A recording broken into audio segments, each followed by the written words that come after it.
The snow had started falling around 7 that evening, those thick, heavy flakes that mean business. By 9 o'clock, the streets of downtown Pittsburgh were covered in white, and the temperature had dropped to 15 degrees. Margaret Chen sat on the bench at the bus stop, her thin scrubs doing almost nothing against the cold. At 58, she'd been a nurse for 33 years, and she knew what hypothermia felt like. The numbness creeping up from her toes, the way her fingers had stopped hurting and just felt distant, the drowsiness that made her eyelids heavy. She'd missed the last bus. Her phone was dead. The hospital cafeteria where she'd worked the evening shift had closed, and everyone had gone home. Margaret pulled her worn coat tighter, but the zipper had broken months ago. She should have fixed it. Should have done a lot of things. But between double shifts and sending money to her daughter in nursing school, there just wasn't enough time or money for everything. The headlights cut through the snow first. Then a black Mercedes sedan pulled up to the curb, idling. Margaret barely looked up. Rich folks didn't stop for people like her. But the driver's door opened. A man stepped out. Tall, maybe 6'2", with dark hair touched with gray at the temples. He wore an expensive overcoat over a tailored suit, the kind Margaret had only seen in magazines. He looked to be in his early 50s, with a neatly trimmed beard dusted with snowflakes. "Ma'am?"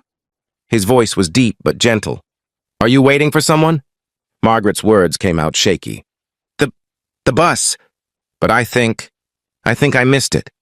The man glanced at his watch, then at the bus schedule posted at the stop. His expression shifted.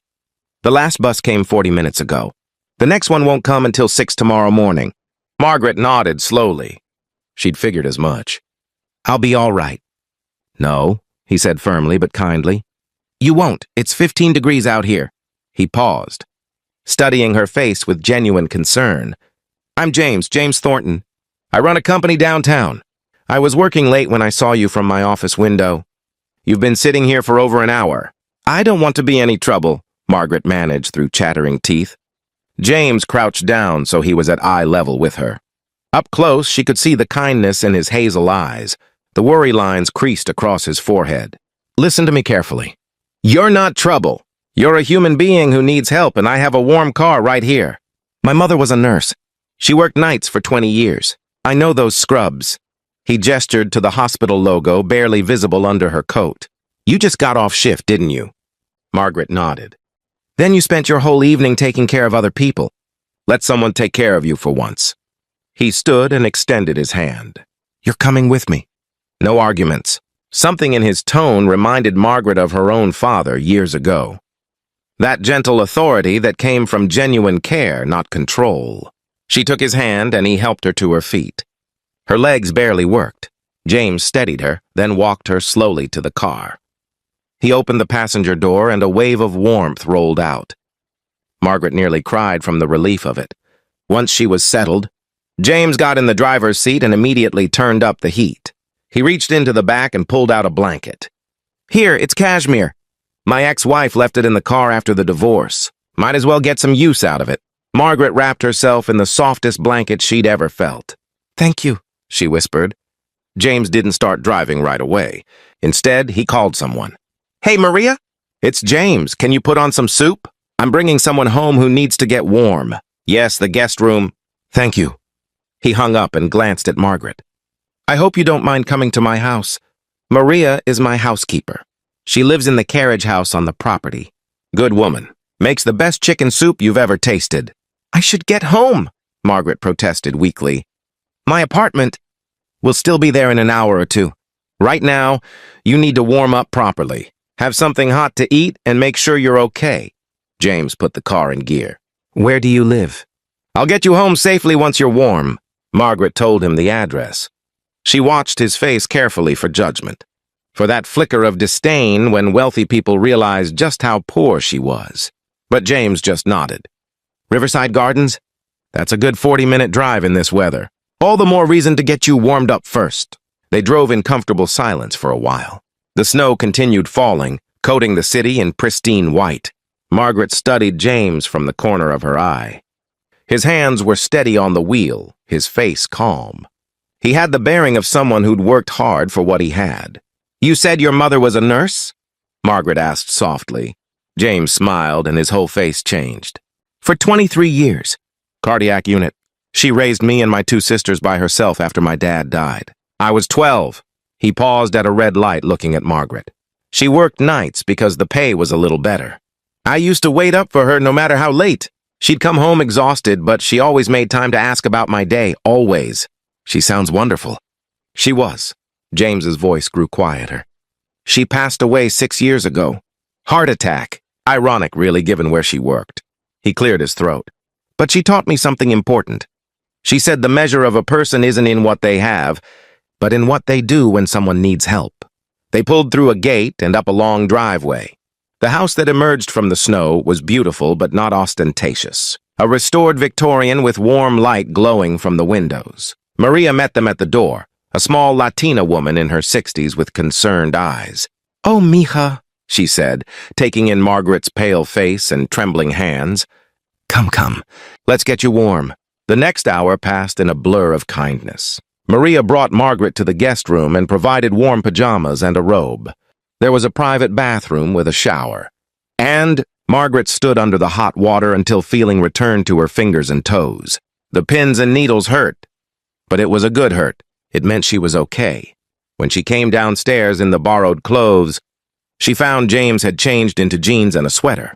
He was setting the table in a cozy kitchen that smelled like heaven. Maria ladled out bowls of soup that steamed in the warm air. "Sit," James said simply, pulling out a chair. Margaret sat. The soup was everything he'd promised. Rich, hearty chicken soup with vegetables and thick noodles. She hadn't realized how hungry she was until she started eating. "So, Margaret," James said after a while, "tell me about yourself. How long have you been a nurse?" And somehow, in that warm kitchen with snow falling outside and soup warming her from the inside, Margaret found herself talking.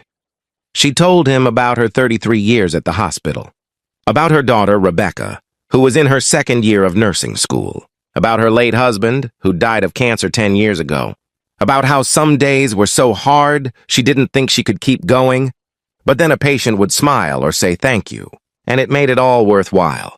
James listened to every word, really listened, the way people rarely do anymore. He asked questions that showed he cared about the answers. "Rebecca must be so proud of you," he said.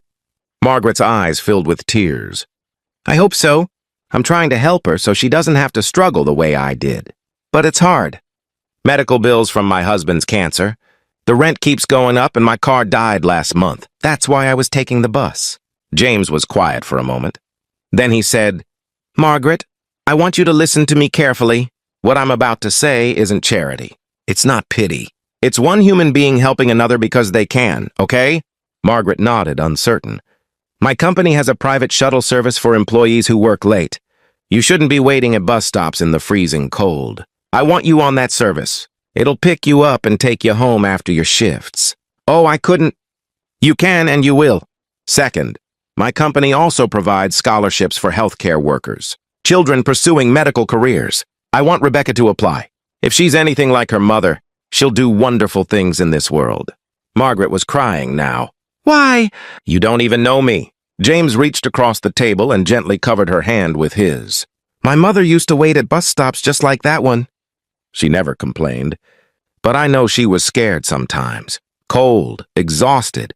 If someone had helped her, made things even a little easier, I would have wanted them to. So I'm doing for you what I wish someone had done for her." He paused, his eyes bright with unshed tears. "We all need help sometimes, Margaret.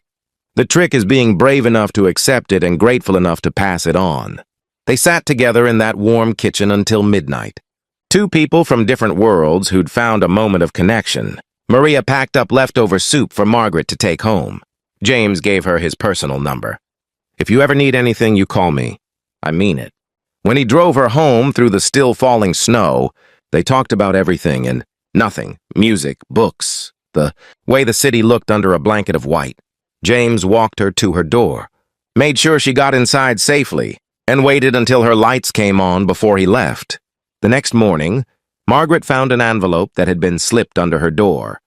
Inside was a gift card to a department store with a note in James's handwriting. "For a new coat. One with a zipper that works. Please, James." 3 weeks later, Rebecca called Margaret, sobbing with joy. She'd been awarded a full scholarship from Thornton Industries. Full tuition, books, and a stipend for living expenses. Margaret called James immediately. Through happy tears, she thanked him. "Don't thank me," he said warmly. Rebecca earned it. Her application was exceptional. "Just promise me one thing. Anything. When you see someone who needs help, when you're in a position to make a difference in someone's life, you do it. That's all I ask. Keep the kindness moving forward," Margaret promised. And she kept that promise for years to come, in countless small ways and some large ones. She never forgot that snowy night, the moment when a stranger chose to see her humanity and respond to it with his own. Sometimes, she thought, angels come in expensive overcoats and German cars. And sometimes the greatest gift one person can give another is simply to say, "You're coming with me. I've got you." In the end, that's all any of us really need to hear.